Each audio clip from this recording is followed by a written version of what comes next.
Qualifier des faits juridiques. Comment procéder à la qualification juridique? Comprendre une situation en termes juridiques. Cela suppose avant tout d'être capable de procéder à une qualification juridique. Qu'il s'agisse de résoudre un cas pratique ou d'analyser un cas de jurisprudence, la qualification juridique est un passage obligé.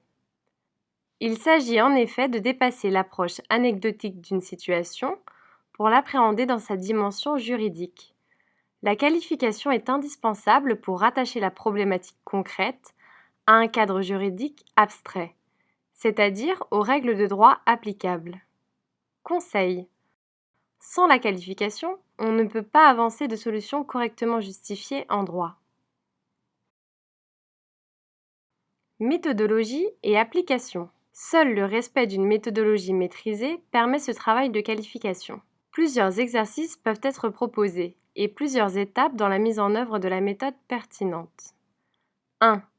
La qualification des faits et des parties.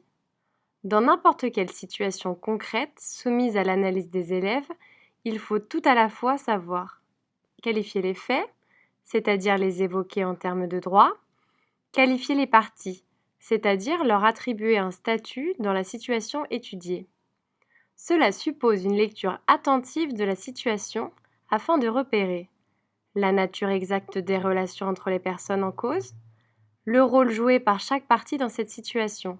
Exemple, bail entre propriétaires et locataires, prêt entre banquiers et emprunteurs commerçants, livraison entre vendeurs et acheteurs, etc.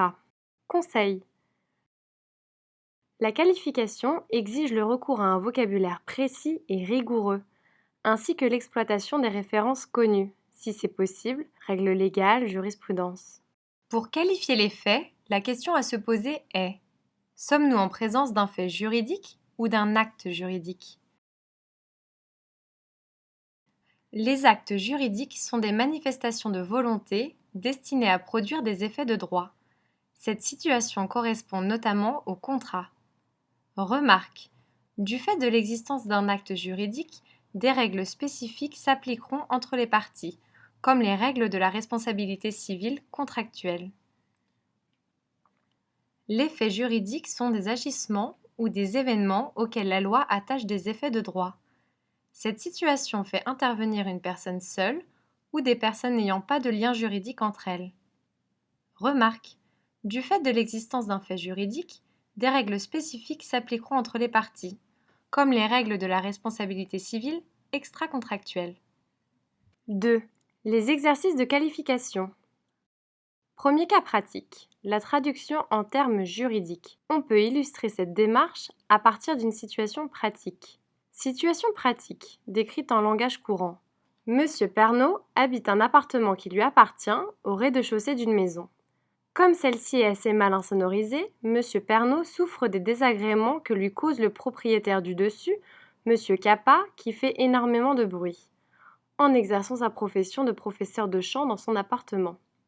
Outre le va-et-vient de la part de ses élèves, Monsieur Pernaut doit supporter de longues heures de répétition très sonores, parfois jusque tard dans la nuit.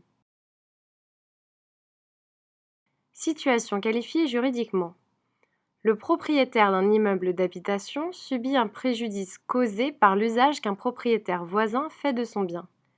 Il s'agit toutefois d'un usage de la chose tout à fait légitime et non destiné à nuire à autrui. Pourtant, ces faits semblent entraîner des inconvénients anormaux de voisinage. Zoom sur la traduction en termes juridiques. On observe combien la problématique juridique découle naturellement de la qualification des faits et des parties. Ici, la question soulevée par le cas pratique est celle des suites des inconvénients anormaux du voisinage. À partir de là, il est indispensable de connaître les règles de droit applicables à cette problématique pour résoudre les questions qui accompagnent le cas étudié.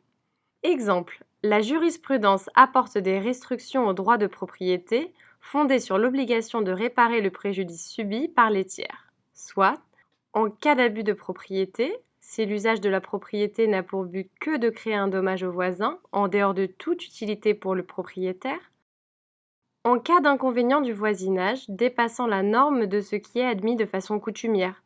Dans ce cas, même en l'absence de volonté de nuire, Le propriétaire à l'origine du dommage doit réparer, etc.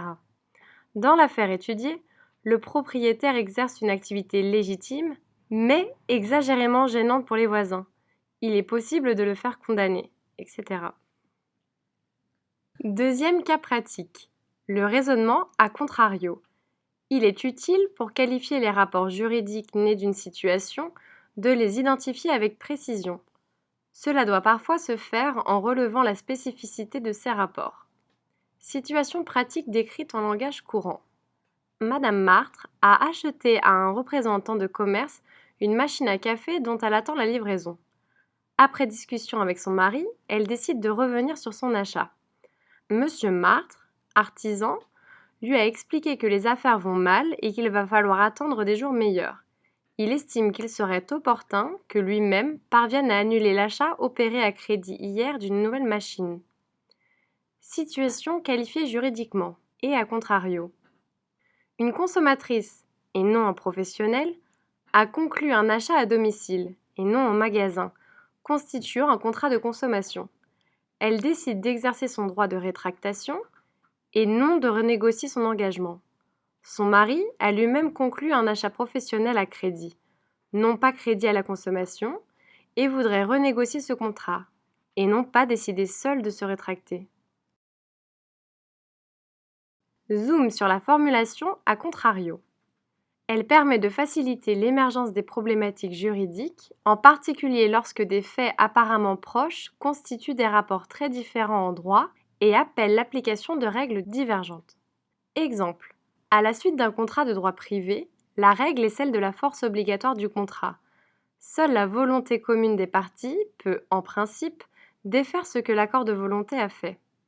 Cependant, en matière de contrat de consommation, le Code de la consommation instaure, parfois, une règle dérogeant à l'article 1103 du Code civil. C'est le cas en matière de contrat conclu à la suite d'un démarchage. L'article L221-18 donne au consommateur la faculté de rétracter unilatéralement, sans motif ni pénalité, dans un délai de 14 jours. Pour ce qui concerne le cas étudié, les solutions qui s'offrent à Madame Martre et à Monsieur Martre ne sont pas identiques